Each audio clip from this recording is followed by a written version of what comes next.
پہلی بات، قبرستان جانا کسی صحیح حدیث سے ثابت نہیں ہے. ایک روایت ہے سند کے لحاظ سے انتہائی کمزور, اور اگر مان لیا جائے تو زندگی میں ایک دفعہ. ہمارے ہاں ہر سال جایا جاتا ہے, اور وہ بھی نبی چپکے سے گئے. ہمارے ہاں جتھوں کی شکل میں جایا جاتا ہے. تو یہ ساری بدعات ہیں. سمجھ میں آ رہی ہے بات؟ ایک تو وہ حدیث انتہائی کمزور ہے سند کے لحاظ سے, اس سے شرعی مسئلہ ثابت نہیں ہوتا. لہذا ہماری رائے یہی ہے کہ 15 شعبان کو قبرستان ثواب سمجھ کے جانا بدعت عمل ہے, اور ثواب سمجھے بغیر جانا بدعت کی تائید ہے. تو نہ جائیں قبرستان. سمجھتے ہو؟ نہیں آ رہی بھائی, ان کو رہنے دو. میں گلا پاگلوں کی طرح پھاڑ رہا ہوں. میں 3 دن سے بیانات کرتے کرتے نا گلا بیٹھ گیا مجھے. تو 15 شعبان کو آپ کو قبرستان جانے کی ضرورت نہیں ہے. کوئی بولے یہ مفتی صاحب نیا دین لیا ہے. نیا دین نہیں بھائی, جتنے بھی 1400 سال سے جو بدعت سے پاک دین ہے وہ یہی ہے. کیوں؟ کوئی صحیح حدیث موجود ہی نہیں ہے, انتہائی کمزور حدیث ہے, اور زندگی میں ایک بار والی ہے. صحابہ سے وہ بھی ثابت نہیں ہے, اور وہ بھی چپکے سے گئے. آپ جتوں کی شکل میں جا رہے ہو. تو یا تو یہ بدعت ہے یا بدعت کی تائید ہے. تو آپ قبرستان پھر چپ ہو جاتے ہیں. یار نہیں جاؤ یار, کسی اور دن چلے جاؤ قبرستان. ویسے بھی ان 15 شعبان کو قبرستان میں جو میلے ٹھیلے اور انٹیاں بن سج کے آئی ہوئی ہوتی ہیں نا, مردے فتنوں میں پڑ جاتے ہیں. مردے کہتے ہیں مرے کیوں یار, اتنا اچھا ماحول ہے باہر کا. تو آج کل تو انٹیاں ایسے میک اپ کر کے اور دوپٹے, اور پھر بندے بھی تیار ہو کے, ایک انٹرٹینمنٹ ہے وہ قبرستان. وہ قبرستان تھوڑی رہا ہے جو پہلے ہوا کرتے تھے. تو آج کل تو ویسے بھی جانا جائز نہیں ہے. دوسرا کام, اس رات کو لوگ کہتے ہیں نہاؤ دھو اور تہوار ہے. تو تہوار اسلام میں دن میں ہوتے ہیں, راتوں میں. عیسائیوں کے, ہندوؤں کے تہوار ہو سکتے ہیں, مسلمانوں کے تہوار دن کی روشنی میں ہوتے ہیں. رات کے اندھیروں میں بولو نا نہیں ہوتے. راتیں عبادت کی ہوتی ہیں. تہوار نہانا دھونا اچھے کپڑے یہ دن کے کام ہیں. تو لہٰذا یہ کوئی بھی نہیں ہے کہ رات نہلاؤ, نہا دھو کے اور اچھے اچھے کپڑے پہنو. کوئی مستند روایت نہیں اس بارے میں. تمیز سے سو جاؤ گھر میں جا کے. اور تیسرا کام کیا ہے؟ حلوہ مانڈا, حلوے مانڈے پکاتے ہیں. تو جب تہوار ہی نہیں ہے تو حلوے کس بات کا بھائی؟ حلوے تو عیدوں میں خوشیوں میں ہوتے ہیں نا. تو جب تہوار ہی نہیں ہے, ہمارے تہوار دن میں ہوتے ہیں بھائی. عید الفطر, عید الاضحیٰ, اور جمعے کا بھی دن میں ایک قسم کا تہوار ہے, یہ بھی دن کی روشنی میں. تو آپ نے حلوے مانڈے بھی بولو نا نہیں. پھر اس رات کو تقدیر کے فیصلے ہوتے ہیں. قرآن میں صاف طور پر ہے کہ وہ لیلۃ القدر میں ہوتے ہیں.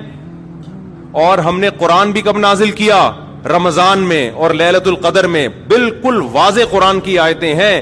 اس کے مقابلے میں جو 15 شعبان والی حدیثیں ہیں جن میں آتا ہے کہ اس رات فیصلے ہوتے ہیں, وہ قرآن کے مقابلے میں جاندار, سند کے لحاظ سے مضبوط نہیں ہے. ان میں اتنی طاقت نہیں ہے کہ قرآن کی آیت کو آپ اس میں ایڈیشن کر دیں. لہذا قرآن سے واضح پتہ چلتا ہے کہ جو فیصلے ہوتے ہیں سال بھر کے وہ شب قدر میں ہوتے ہیں, جو رمضان میں. اور قرآن بھی کب نازل ہوا؟ راجح دلیل کے لحاظ سے راجح بات یہی, اگرچہ بعض علماء نے وہ بھی لکھی, لیکن راجح دلیل کے لحاظ سے یہ بات ہے. 3 باتیں ہو گئیں. چوتھی بات ہے پٹاخے. شب برات کے پٹاخے. تو بھائی یہ تو پٹاخے یہ بھی جائز نہیں ہے. آپ کیوں ایک رات کو ایک عبادت کا عنصر دے کے اس میں پٹاخے پھوڑ رہے ہیں؟ لوگوں کی نیندیں خراب ہوتی ہیں, ہارٹ پیشنٹ پریشان ہو جاتے ہیں, بہت بڑے آگ لگ جاتی ہے بعض دفعہ. یہ عمل بھی حرام ہے, ناجائز ہے. اور کیا ہوتا ہے شب برات میں؟ اس لیے بتاؤں, عبادت پہ آ رہا ہوں. دن کا روزہ 15 شعبان کا, وہ بھی کسی صحیح حدیث سے ثابت. میں نے ایک دفعہ کسی نے کہا محرم کے فضائل پہ بیان کریں.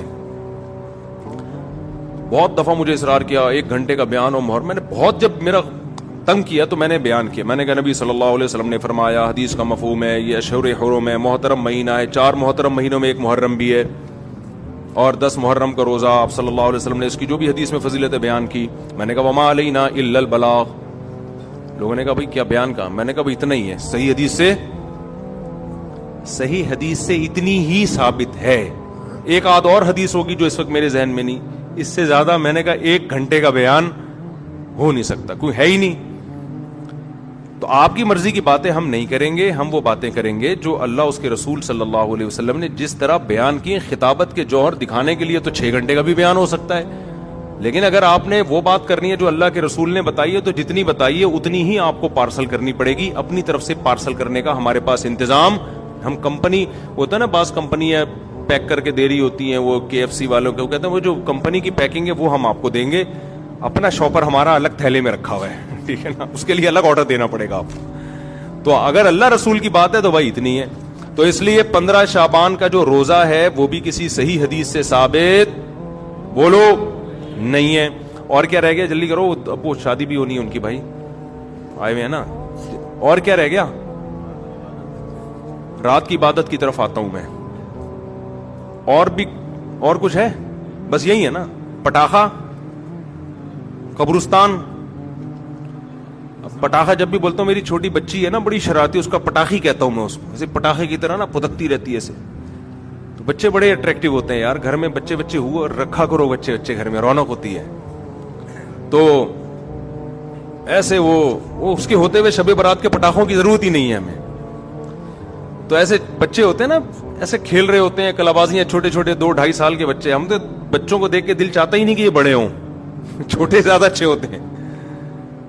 تو پٹاخہ یہ ناجائز ہے. حلوے مانڈے, میٹھا ویسے ہی اسلام میں کم ہے یار, تم میٹھے پھوڑ کے اپنے آپ کو. اور تیسرا کیا ہے,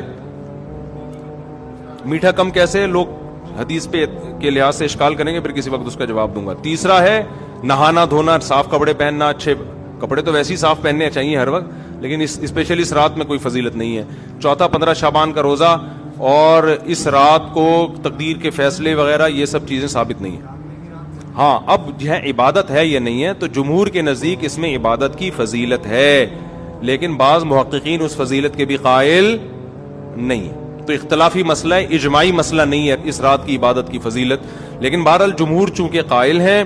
اس کے دلائل کیا, میں پہلے بتا چکا ہوں کہ میں پورا آڈیو کلپ ایک ریکارڈ کروا چکا ہوں حدیثوں کے ریفرنسز کے ساتھ, راویوں کی سندوں اور بحثوں کے ساتھ.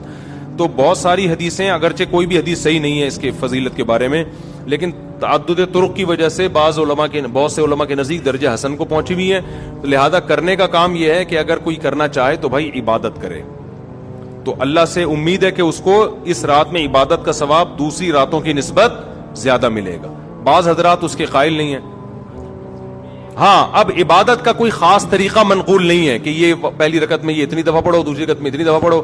اور نفلی عبادت شریعت ترغیب دیتی ہے گھر میں کرنے کی. افضل کیا ہے کہ گھر میں عبادت کی جائے. اب اگر آپ سمجھتے ہیں گھر میں دل نہیں لگے گا تو پھر مسجد میں آ جائیں, لیکن اجتماعی سطح پہ مسجد میں جماعتوں کی نمازیں قائم کرنا, اجتماعی قرآن خوانیاں کرنا, یہ تمام اعمال بدعت ہیں. تو اگر آپ نے عبادت کرنی ہے تو چلو کسی بہانے عبادت کر لو, تو اس میں یہ ہے کہ انفرادی کرنی ہے, بہتر ہے گھر میں کی جائے, نہیں تو مسجد میں کر لیں آ کے. اور کوئی خاص طریقے کی عبادت نہیں کرنی. تلاوت ہے, دعائیں ہیں, ذکر ہے, نماز ہے, بس جیسے عام طریقے سے پڑھتے ہیں اسی طریقے سے کریں. سمجھ رہے ہو کہ نہیں سمجھ رہے؟ یہ ہے خلاصہ, کہ خلاصے کے خلاصے کے خلاصے کے خلاصے کا خلاصہ.